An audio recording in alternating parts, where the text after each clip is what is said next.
Hello student, welcome back to my channel Akhil math classes. तो बच्चों, आज हम स्टार्ट करने वाले हैं एक्सरसाइज 10.1। ओके, तो चलो स्टार्ट करते हैं। तो ये just fill in the blanks है। तो जो बच्चे इंट्रोडक्शन पार्ट नहीं देखे वो जाकर देख लेना। ओके, तो चलो स्टार्ट करते हैं। Question number 1। क्वेश्चन नंबर 1 यहाँ पर लिखा हुआ है fill in the blanks. Bit 1 पढ़ते हैं।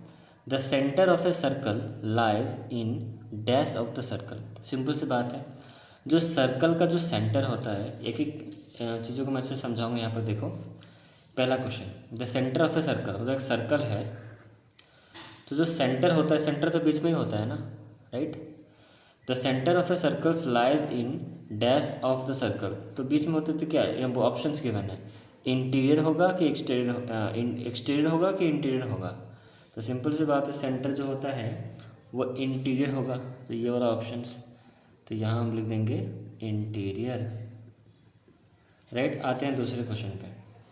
ए point whose distance from the centre of a circle is greater than its radius lies in dash of the circle. तो यहाँ पर क्वेश्चन बोला है कि एक जो पॉइंट होता है whose distance from the centre, centre से उसकी जो दूरी होती है वो ग्रेटर देन होता है it's radius lies in dash of the circle. तो एक्सटीरियर में रहेगा कि इंटीरियर में रहेगा। तो चीज़ों को समझो। पहले यहाँ बोला गया कि एक पॉइंट है जिसका, मैंने एक पॉइंट यहाँ पर ड्रॉ कर लिया, whose distance from the centre, एक सेंटर बना लेते हैं, ठीक है। तो मैंने एक सर्कल ही बना लिया, मान लो मैंने एक सर्कल बना लिया जिसका सेंटर मैंने यहाँ पर रखा है, और एक मैंने पॉइंट बना लिया यहाँ पर, सपोज यहाँ मैंने पॉइंट बना लिया। A point whose distance from the centre of a circle जो है वो क्या है, वो बोले greater than its radius lies in dash of the circle, जो कि एक पॉइंट है। देखो, रेडियस से भी बड़ा होना चाहिए। यहाँ पर क्या बोला है, एक पॉइंट है, हमें पता नहीं, मैंने अपने मन से यहाँ पर एक पॉइंट दे दिया, बट अब ये मुझे पता चला कि ये बोल रहा है कि सर्कल का जो रेडियस है ना उससे भी बड़ा होना चाहिए उसका डिस्टेंस सेंटर से।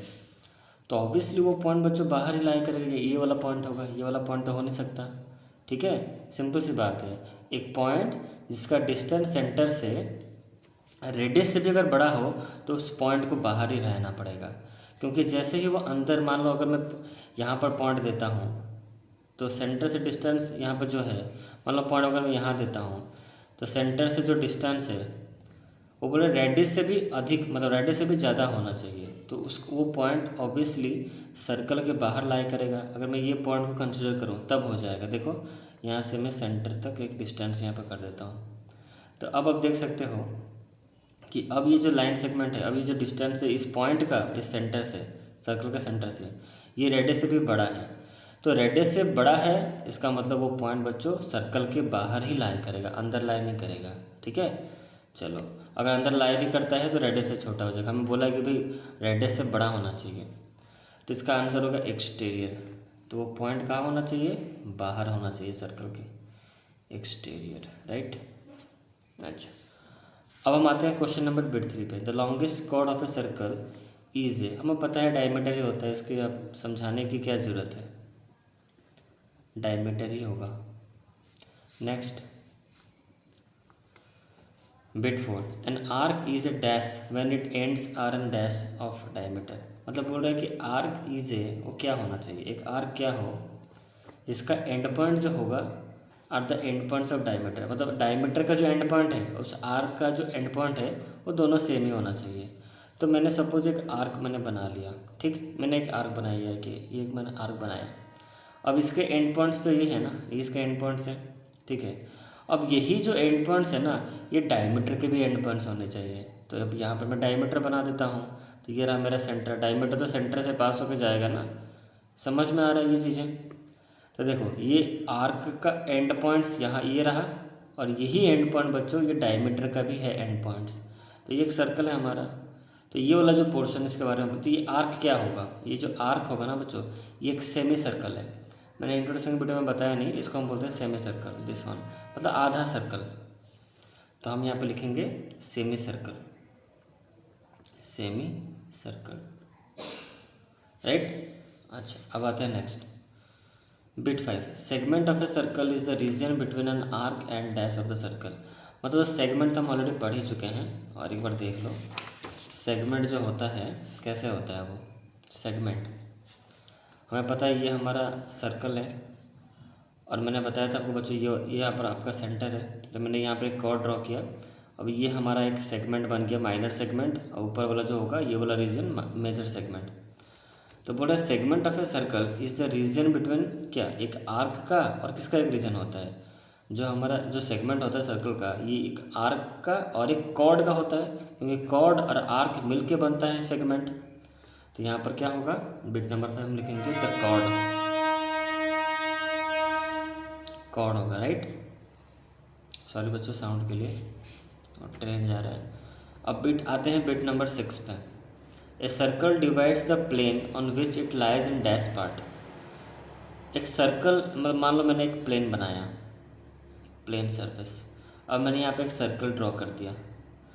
तो ये सर्कल जैसे ही मैंने इस प्लेन पे रखा, तो ये 3 पार्ट्स में डिवाइड हो गया। मैंने आपको बताया भी था 3 पार्ट्स में डिवाइड हो गया। इसका ये वाला जो होता है ये इंटीरियर रीजन है, ये बाहर वाला रीजन है, और ऑन द सर्कल एक होगा। तो 3 पार्ट्स में डिवाइड हो जाते हैं circle, interior, exterior and on the circle, 3 parts, right. अब आते हैं नेक्स्ट, अब आते हैं, ये फिल इन द ब्लैंक्स हमारा खत्म हो चुका है। अब हम आते हैं ट्रू एंड फॉल्स पे, ठीक है। तो ये रहा question, line segment joining the centre to any point on the circle is radius of the circle. ये स्टेटमेंट ट्रू है कि फॉल्स है, समझो इस चीज़ को क्या बोल रहे हैं यहाँ पर। इसको मैं ऐसे कर लेता हूँ, देखिए समझो क्या हो रहा है। Line segment joining the centre to any point on the circle is the radius of the circle. यहाँ पर बोला गया है कि ये बात सच है, ठीक है। देखो कैसे, मैंने एक लाइन सेगमेंट ड्रॉ किया, joining the centre to any point, मैंने एक सर्कल बना ही लेता हूँ पहले, एक सर्कल बना लिया, एक लाइन सेगमेंट जो कि जॉइन करेगा centre to any point of the circle, centre को जॉइन करेगा ही, ठीक है। तो सेंटर को जॉइन किया, एक लाइन सेगमेंट ड्रॉ किया जो कि सेंटर को जॉइन कर रहा है, और कोई भी मान लो मैं इस पॉइंट को लेता हूँ, एनी क्या बोला है, any point on the circle, circle के ऊपर ही होना चाहिए पॉइंट, ये यहाँ पर ले लो, ये फिर आप यहाँ ले लो, कहीं भी ले लो।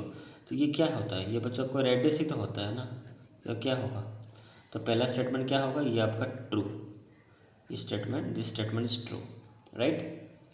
अब आते हैं नेक्स्ट क्वेश्चन नंबर बिट 2 पे। A circle has only finite number of equal chords, मतलब उसके फाइनाइट है, मतलब कुछ लिमिटेशन है उसके, फाइनाइट नंबर। ऐसे तो लिमिटेशन नहीं, हम बहुत सारे कॉर्ड ड्रॉ कर सकते हैं, जैसे मैंने आपको इंट्रोडक्शन की वीडियो में बताया था, ये रहा मेरा सर्कल, तो इससे बहुत सारे मैं कॉर्ड ड्रॉ कर सकता हूँ। तो ये बोल रहा है फाइनाइट नंबर, मतलब कुछ लिमिटेड है, फाइनाइट मतलब लिमिटेड है, but we can draw infinite number of chord, equal chords, okay. Equal chords बोला है, कन्फ्यूज नहीं होना, यह स्टेटमेंट फॉल्स ही है, इक्वल कॉर्ड बहुत बना सकते हैं हम, फॉल्स। अब आते हैं bit 3, if a circle is divided into 3, देखो बच्चों कन्फ्यूज मत होना, ये बोला कि a circle has only finite number of equal chords. Equal chords भी बहुत सारे बन सकते हैं, देखो मैंने कॉर्ड एक यहाँ बना दिया, एक यहाँ बना सकता हूँ, फिर एक यहाँ बना सकता हूँ, ठीक है, बहुत सारे मैं कॉर्ड्स बना सकता हूँ। नेक्स्ट,